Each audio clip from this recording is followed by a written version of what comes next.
Sa sini naman nga aga mga kuturan, ang topic nga aton nga tun-an nagasiling dire ang tawo nga nagasalig sa Dios.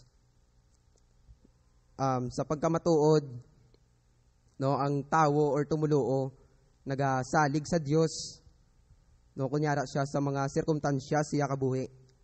Kunyara siya sa mga pagtilaw nga sa sitwasyon nga nabudlayan sa yara siya sa mga kabudlayan, sa kaimtangan nga may mga balatian ang tawo, may sakit ang tawo. But ina mga kuturan, wala gid question. Kay ina maayo gid nga himuon naton nga mga tawo.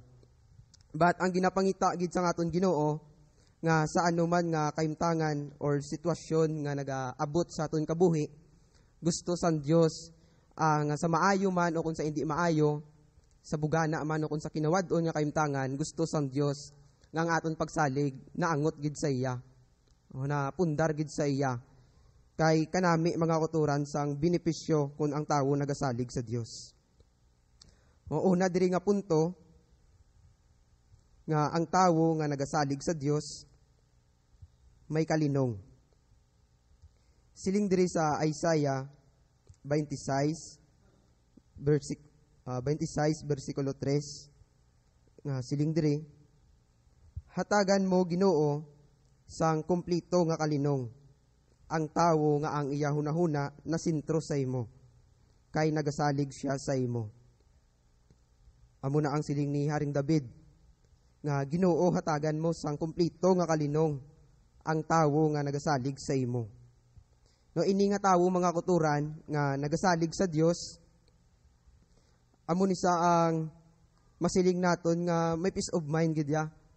Nga anuman nga nagaabot sa iya kabuhi, o anuman nga ang gina-undergo ya sa iya nga pagpangalagad sa Ginoo, no, sa sitwasyon or sa anuman nga kahimtangan, nagalaom siya ya kag kilala ya gid ya ang Dios nga iya nga ginadangpan kag ginasaligan. No, ang Dios nga nagabuot sang tanan nga butang, ang Dios nga padayon nga nagasustinar sa aton nga mga tawo, o ang Dios nga padayon nga naga-provide.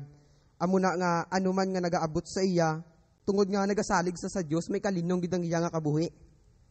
Pero sa mga wala iya nagasalig, kung aton basihan ang pulong sang Ginoo, ina nga mga tawo wala nakakilala sa Dios.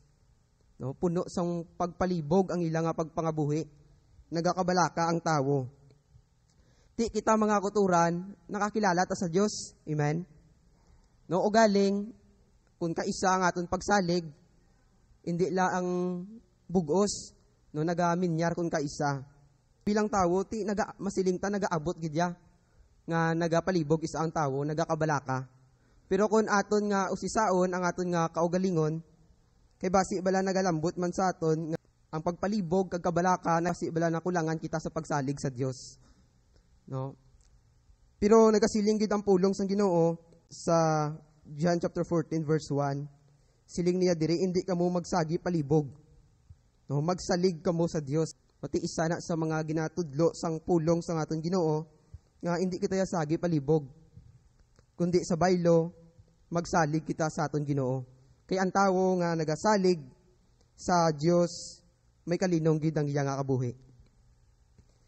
Ikaduha nga punto mga kuturan, ang tawo nga nagasalig sa Dios, ginasabat ang iya nga pangamuyo. Siling sa 1 Chronicles chapter 5 verse 20, may mga tawo diri nga nagpangayo sila bulig sa aton Ginoo. Nga siling diri, nagpangayo sila sang bulig sa Dios, sang nagpakig-away sila.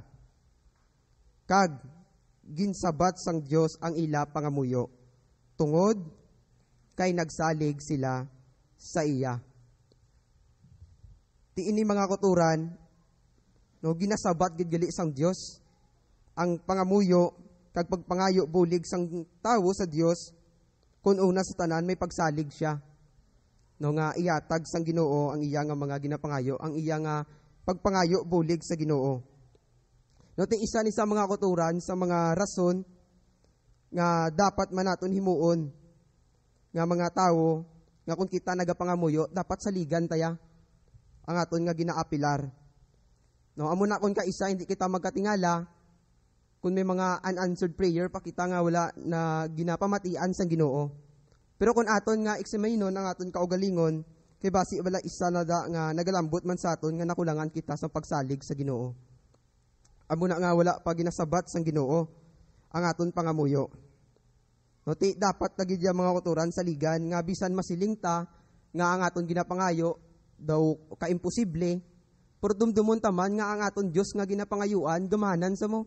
Para sa aton nga mga tawo, makasiling kita nga imposible, pero sa Dios ya ang tanan nga butang mahimo ya.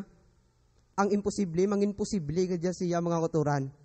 Amo na nga kung kita nagapangayo sa Ginoo, isa sa mga dapat naton nga pagahimuon, saligan tagidya.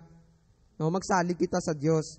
Kay amo na diri ang ginasiling sang pulong sang Ginoo nga ginasabat sang Dios ang tawo ang ila pangamuyo tungod kay may pagsalig sila sa Ginoo. Ikatatlo nga punto mga kuturan, nga ang tawo nga nagasalig sa Dios proteksyonan sang Ginoo.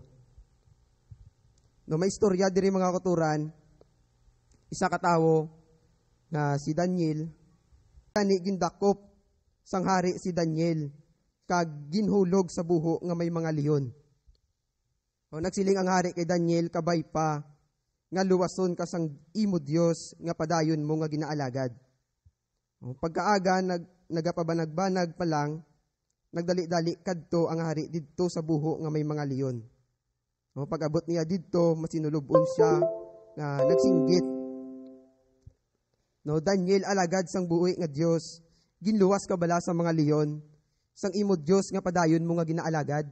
Siling di sang pulong sang Ginoo, nagsabat si Daniel, wala ako paganha sang mga leon, tungod kay nagpadala ang akong Dios sang mga anghel, kaginkipot nila ang baba sang mga leon.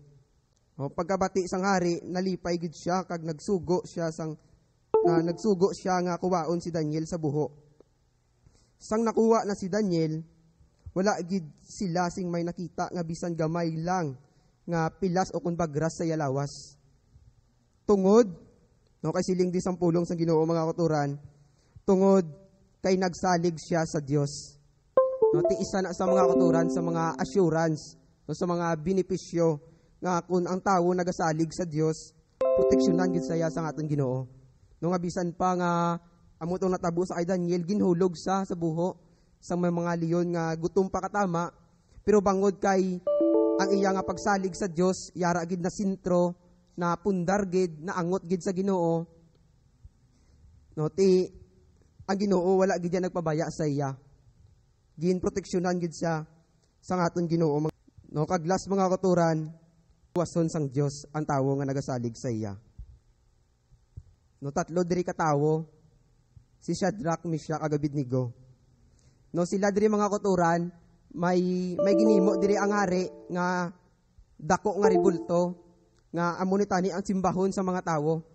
No, nagsiling daang manugbalita nga tanan nga tawo kung mabatian nila ang budyo nga magtunog, maluhod sila kag magsimba sa sina nga ribulto. Pero pag tunog tong mga kuturan sang budyong, may ara tatlo ka tawo nga wala nagluhod, wala nagtuman. Ipaandam to mo nga kung sino nga tawo ang hindi to magluhod kag magsimba, iyaboy sa kalayo. Pero makita ta mga kuturan sila nga may panindogan gid sila ya. Nga bisan pa iyaboy sila sa kalayo, hindi gid sila ya magsimba sa sina nga ribulto. Siling diri mga kuturan, o kun amo gid man ina ang matabo, luwason kami sang Dios nga amon ginaalagad sa sina nga nagadaba-daba nga hurnuhan. Luwason kami sang Dios sa imo mga kamot. O ari la siling mga kuturan, no?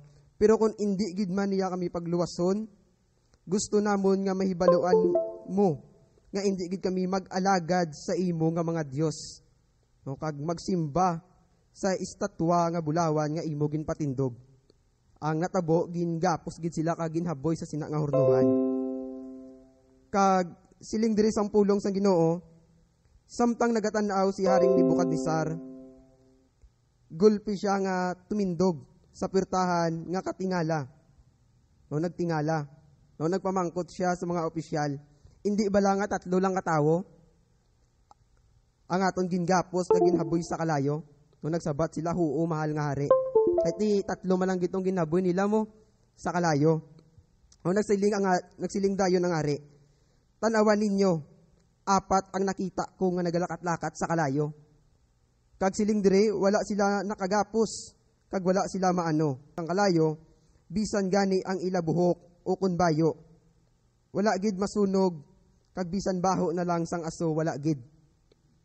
No tungod tungod sadto nagsiling ang hari, dalayawon ang Dios nila ni Shadrach, Meshach kag Abednego. No kag siling diri mga katuran, ginpadala niya ang iya anghel agud luwason ang iya mga alagad nga nagasalig sa iya. No ti isa na sa mga katuran nga kung nagasalig ka sa Ginoo, nga bisan pa amutong matabo iyaboy ka sa kalayo, bisan pa nga yara ka sa bibi sang kamatayon, pero kung nagasalig ka sa Dios, sarang agidya luwason sa aton Ginoo. Ti sa amo to nga sitwasyon mga katuran, kung hindi ka to maluod, ano blang paandam, iyaboy ka sa kalayo mo. Ti bilang tawo mahadlok agidya. No sakto ginadaang ginasiling da sa Proverbs chapter 29 verse 25 da nga kung may nadlokon ka delikado gid.